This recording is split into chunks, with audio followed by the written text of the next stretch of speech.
بسم اللہ الرحمن فلذالک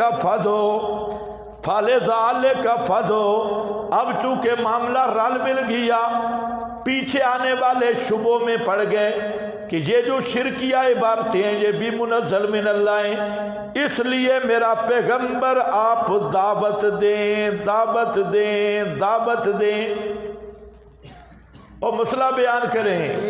فلذالک فادعو، میں نے ایسے نہیں تکرار کیا جہاں تکرار ہے، یہاں ترکیب ایسے ہے جیسے فبذالک فلیفرحوا۔ ہاں لکھا ہے آپ کے پاس، دیکھو فلذالک پر حاشیہ، یعنی جو لوگ باغیوں کے لکھنے کے بعد آئے ان کو ان کا لکھا ہوا ملا جس سے ان کو مسئلہ توحید میں شک پڑ گیا۔ فلذالک فدو اصل میں تھا فدعو لذالک فدعو، اصل عبارت کیا تھی؟ فدعو لذالک، پہلے جملہ سے ادو اور دوسرے جملہ سے لذالک حذف کیا گیا تاکہ تکرار ما اختصار ہو جائے۔ تو جب معلوم ہو گیا کہ مسئلہ توحید میں اختلاف باغیوں نے ڈالا بوجہ بغاوت کے، تو تم اس مسئلے پر پکے رہو۔ یہ آگے لگ رہا ہے، پہلا امر ہے فلذالک فدعو، اس مسئلہ کی دعوت دے میرا پیغمبر، ڈٹ جا اس دعوت پہ ڈٹ جا، واستقم، اور خود بھی مضبوط رہے اعتقاداً بھی اور عملاً بھی، کما امرتا، جیسے تجھے حکم دیا گیا آپ بھی مضبوط رہیں۔ اور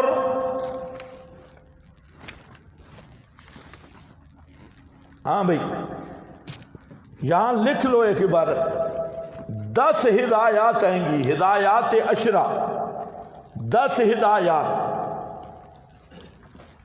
کل کوئی بزرگ پوچھ رہا تھا، رات میں نے ابن سیرین کی ایک عبارت پڑھی تھی، ایاکم والکتب فإنہ قد ضل من کان قبلکم بالکتب۔ ابن سیرین کی عبارت کہ خبردار بزرگوں کی کتابوں سے بچ جاؤ، تم سے جتنے پہلے گمراہ ہوئے کتابوں کی وجہ سے ہوئے، اس لیے کتاب و سنت کو تھامو۔ یہ طبقات ابن سعد کا عمل ہے، طبقات ابن سعد ابن سیرین کا۔ ہدایات عشرہ، نمبر 1 دعوت الی التوحید، نمبر 2 جلدی لکھے الاستقامت علی التوحید، نمبر 3 اجتناب ان اہل الشرک والبدع، جب برات ان اہل الشرک والبدع۔ نمبر 4 ایمان بالکتب المنزلہ، نمبر 5 عدل فی الحکم، نمبر 6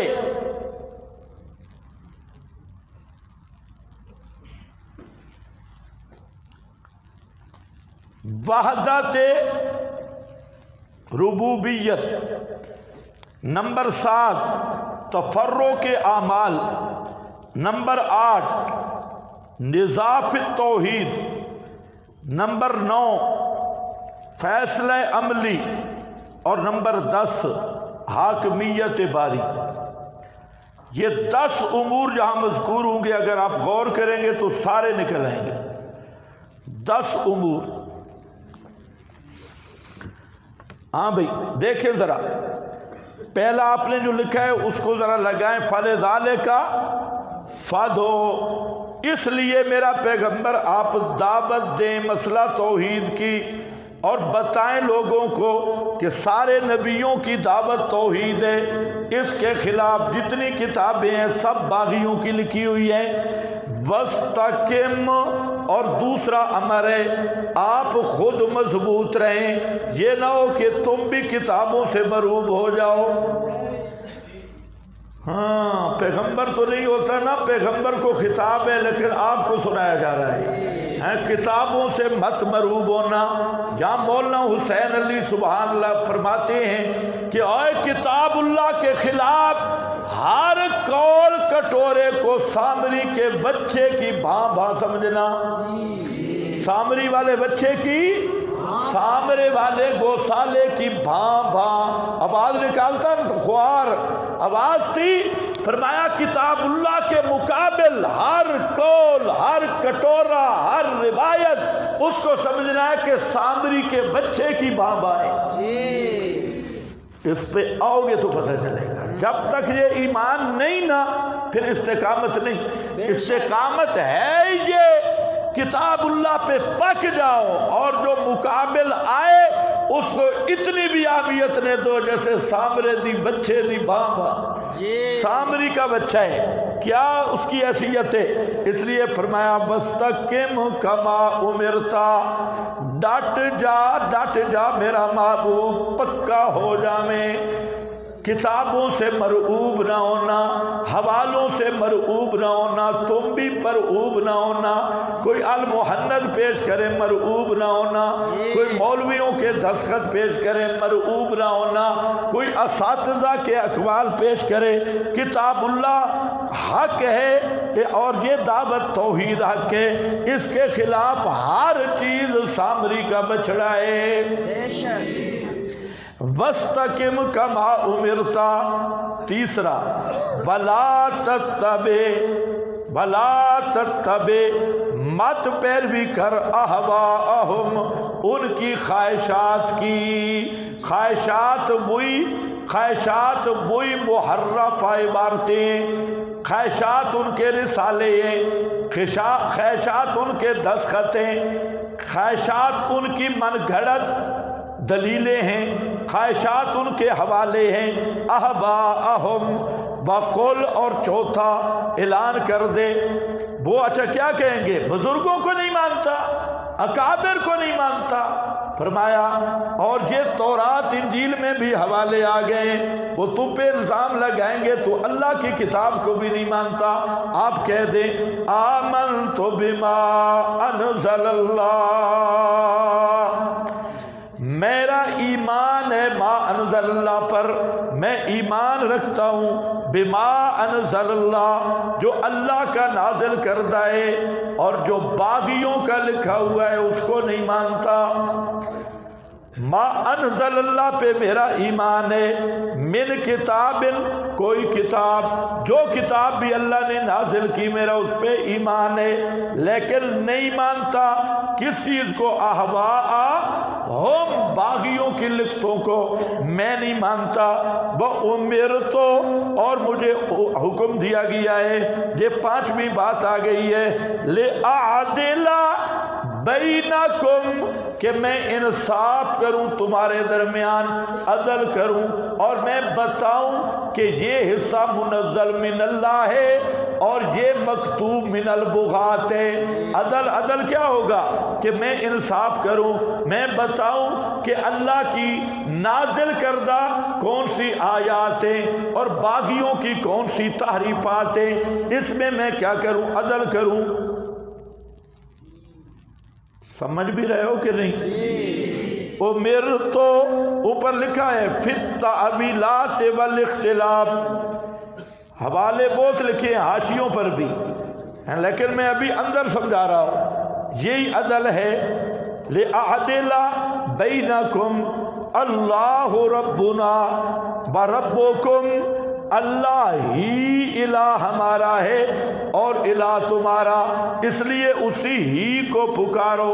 دعوت بڑی صاف ہے، جو میں تقریر کر رہا ہوں اس کی طرف توجہ کرو۔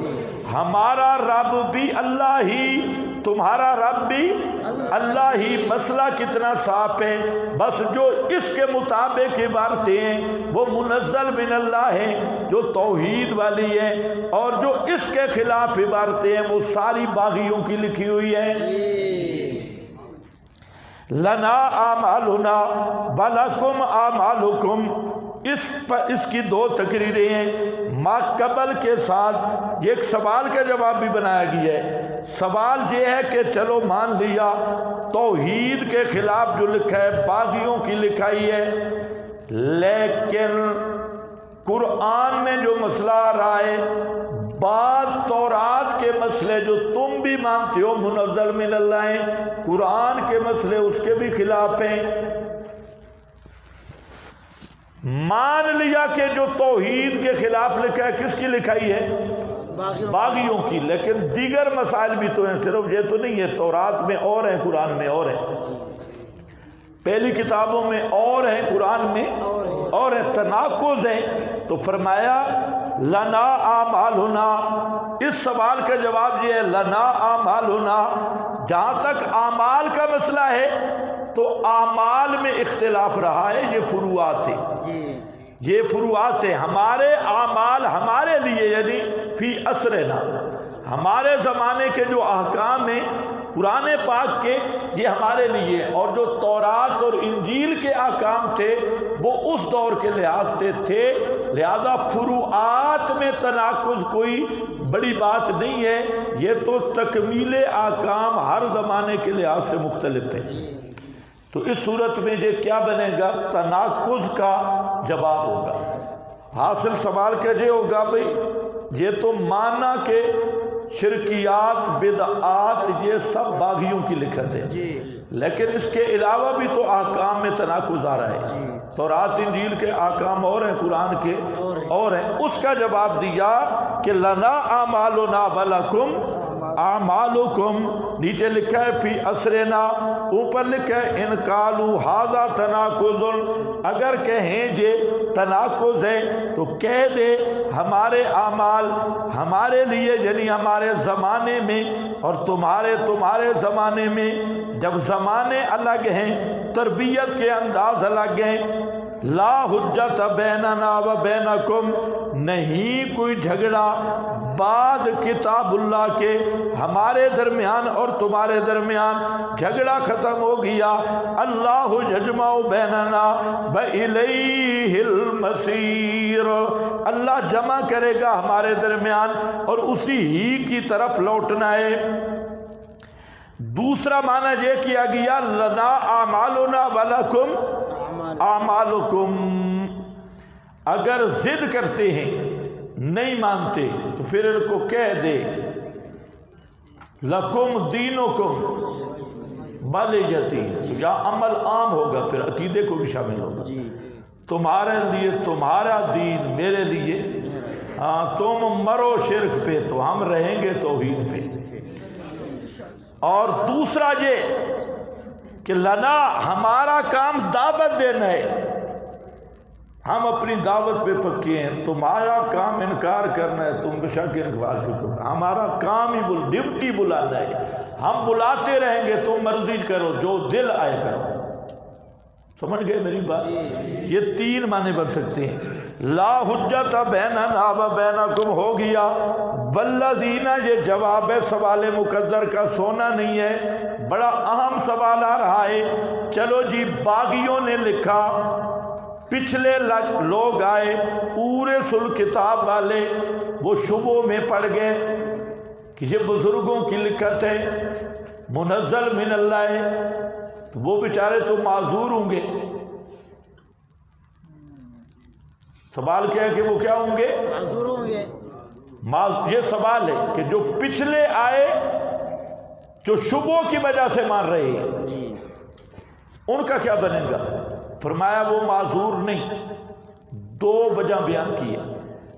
وہ اس لیے معذور نہیں، ایک تو علماء ثقات کی شہادت آ چکی ہے کہ منزل من اللہ توحید ہے، اس کے خلاف لکھا ہوا باغیوں کا ہے، اور دوسرا اس لیے وہ معذور نہیں کہ قرآن کا ترازو آ چکا ہے۔ قرآن کا کیا آ چکا ہے؟ ترازو آ چکا ہے، اب عبارتوں کو تولنا ہوگا قرآن پر۔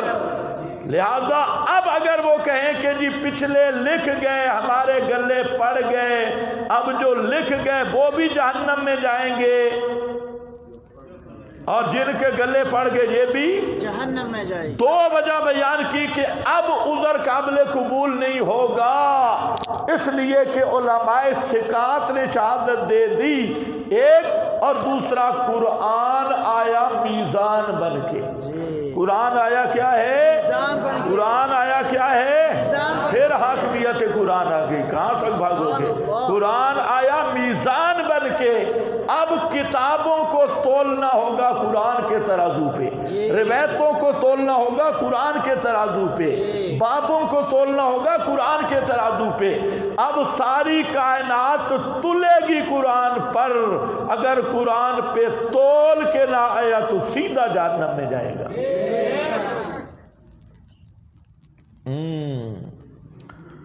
سن ذرا سن،